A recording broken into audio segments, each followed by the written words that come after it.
निश्चितपणाने मी कालही देखील माझ्या याच्यात प्रतिक्रिया दिलेली की सचिनदादांनी जरी राजीनामा दिला असेल, परंतु सचिनदादा हा काँग्रेसचाच आहे.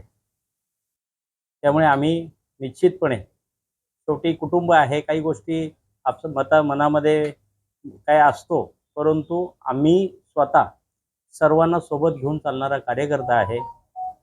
त्यामुळे मी सगळ्यांना घेऊन, मी कार्यकर्त्यांना, जे नेते आहेत त्यांना सगळ्यांना घेऊन मी चालणारा एक कार्यकर्ता असल्यामुळे मला काँग्रेस वाढवायची, मला कमी नाही करायची.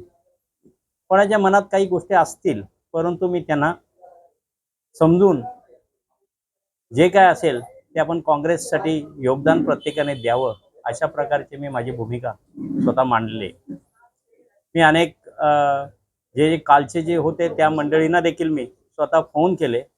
माझी काही त्यांच्याशी चर्चा झाली. आता कालच्यापैकी संकेत लोके आता येऊन गेले, ते आता थोड्या वेळात पुन्हा इथे येत आहेत. आमचे दुसरे आमचे अध्यक्ष होते मंडळ, ब्लॉक अध्यक्ष कापडणे म्हणून, त्यांचा फोन आला. आज त्यांच्या घरी काहीतरी कार्यक्रम असल्यामुळे ते येऊ शकले नाही. माझं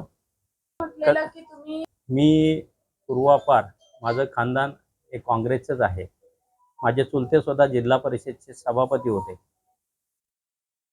काही कारणास्तव माझ्याकडनं, मी मागच्या वेळेला देखील सांगितलेला की काही कारणास्तव मी संघटनेच्या किंवा माझ्या वैयक्तिक कारणास्तव मी काँग्रेसपासून बाहेर गेलेलो, पण काँग्रेस ही माझ्या हृदयात होती. मी जरी भारतीय जनता पार्टीने मला अनेक मोठी पदं दिली, मी ठाणे जिल्ह्याचा संपर्क प्रमुख होतो, मी महामंत्री देखील होतो विभागाचा, परंतु मी काँग्रेसची मूळचा असल्याकारणाने मला तिथेशी जरी होतो, परंतु मी काँग्रेस पक्षाचा मनामध्ये माझ्या काँग्रेस असल्याकारणाने मी त्यावेळेला, लोक सत्तेच्या पाठीमागे जातात, पण मी सत्तेला लाथ मारून मी निष्ठेसाठी काँग्रेसमध्ये आलेला कार्यकर्ता आहे.